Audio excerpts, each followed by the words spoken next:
அந்த முட்டி வலி, இடுப்பு வலி, அதே மாதிரி அந்த முழங்கால இந்த மெம்பரேன் இருக்கும், ஸ்னோயல் மெம்பரேன் சொல்லக்கூடியது. அந்த மெம்பரேன் கிழிஞ்சு போயிடுச்சுன்னு சொல்லுவாங்க, டேர் ஆயிடுச்சு. உண்மைதான்.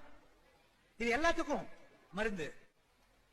வெள்ளை கலர்ல இருக்கிற பாரம்பரிய அரிசி ஏதாச்சும் ஒண்ணு சொல்லுங்க. வெள்ளை கலர்ல இருக்கிற பாரம்பரிய அரிசி, தூய மல்லி, ஜீரக சம்பா, கண்டகசாலா, ஆத்தூர்க்கு செடி, அதை தீட்டாமல் எடுத்துக்கொள்ளுங்கள்.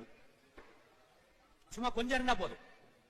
ஒரு 4 விரல் அழுந்தீங்கன்னா எவ்வளவு வருதோ அத தண்ணியில போட்டு ஒரு கஞ்சி மாதிரி காய்ச்சி அப்படியே ஆற வச்சு லேசா வெது வெதுப்பா இருக்கு பாருங்க.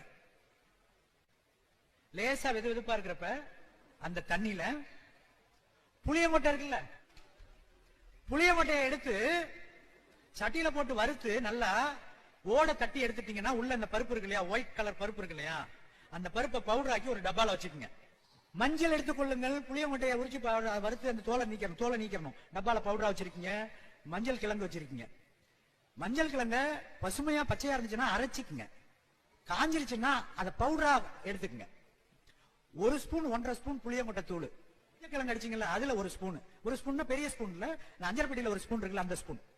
இது ரெண்டையும் எந்த தண்ணியில போட சொல்றேன்? சூடா இருக்கிற வெள்ளை பாரம்பரிய வெள்ளை அரிசியில் வெந்து அதுல இருக்கிற அது நீராகாரம்னு வச்சுங்க. ஆனா சூடா இருக்கணும். அந்த ஹாட்டா இருக்கிறதுல அதை போட்டு கொஞ்ச நேரம் வச்சிருந்துட்டு சிலவர்கள் அதுல போட்டு சூடு கூட பண்ணிக்கலாம், ஒன்னும் தவறு பண்ணாது.